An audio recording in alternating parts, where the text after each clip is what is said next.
Corona को शायद ही कोई भूल पाए, ये शब्द लोगों के जहन में सालों तक जिंदा रहेगा। 2020-21 के उस मंजर को कौन भूल पाएगा जब लोगों को अंतिम संस्कार करने के लिए भी लाइन में लगना पड़ रहा था। उस समय के बारे में लोगों को सोचकर ही डर लग जाता है। नमस्कार दोस्तों, हम लोग कोरोना से तो बच गए, लेकिन हम जिसकी वजह से बचे आज वही हमारे लिए सबसे बड़े खतरे का कारण बन गया है। कुछ लोगों ने यहाँ तक बताया कि उन्होंने वैक्सीन लगवाने के बाद अपने कुछ रिश्तेदारों को खो दिया, और कुछ लोगों ने ये भी बताया है कि वैक्सीन लगने के बाद में उनके शरीर में बहुत ही कुछ अलग एडवर्स इफेक्ट्स दिखाई दिए। इस सब की शुरुआत होती है 2023 में। 2023 में एस्ट्राजेनेका के खिलाफ पहला केस फाइल होता है।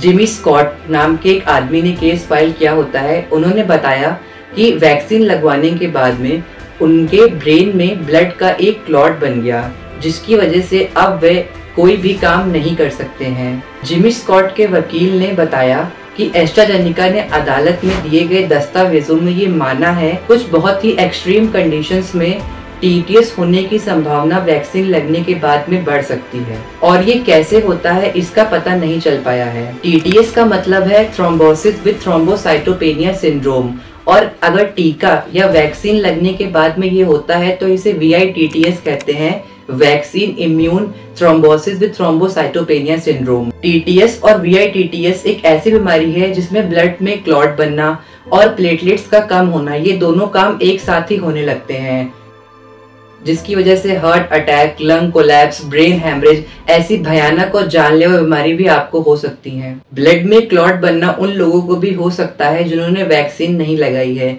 लेकिन VITTS और TTS केवल वैक्सीन लगवाने के बाद ही लोगों में ऑब्जर्व किया जा सकता है। All India Institute of Medical Sciences के हेमेटोलॉजी डिपार्टमेंट के assistant professor doctor Mukul Agarwal ने ये बताया कि वैक्सीन लगने के बाद में आपके शरीर में प्लेटलेट्स का कम होना, ब्लड की क्लॉटिंग होना हो सकता है, लेकिन ये बहुत ही रेयर चांसेस में हो सकता है। ब्लड में क्लॉट बनना आपके शरीर में अलग अलग जगहों पे देखा जा सकता है, जैसे कि सर में, आपके हार्ट में, लंग्स में, पैरों में। डॉक्टर मुकुल अग्रवाल ये बताते हैं कि हम इसको रोकने के लिए एंटीकोगुलेंट यानी ऐसी दवाई जो ब्लड में क्लॉट बनने ना दे उसका इस्तेमाल कर सकते हैं, या फिर इंट्रावेनस इम्यून ग्लोबुलिन का इस्तेमाल कर सकते हैं, जो आपकी ब्लड में डायरेक्टली आपके ब्लड वेसल्स के थ्रू एंटीबॉडीज को भेज सकता है। अब सबसे बड़ा सवाल ये है कि वैक्सीन लगवाने के 1 या 2 साल बाद क्या कोई प्रॉब्लम आ सकती है। 2023 में वर्ल्ड हेल्थ ऑर्गेनाइजेशन के कि वैक्सीन लगवाने से टीटीएस का खतरा बन सकता है।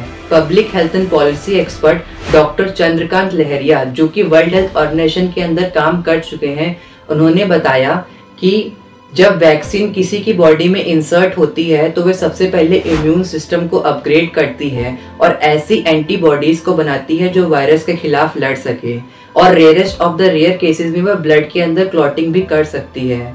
उन्होंने बताया हर इंसान का शरीर अलग है, हर इंसान के शरीर की कैपेबिलिटीज भी अलग हैं, इसीलिए वैक्सीन के साइड इफेक्ट अलग अलग शरीर पे अलग अलग तरीके से दिखाई दे सकते हैं, जैसे कि सर दर्द, बुखार, शरीर में दर्द होना, और rarest of the rare cases में ये भी हो सकता है। जानना बहुत ही मुश्किल है कि किसके अंदर क्या एडवर्स इफेक्ट है।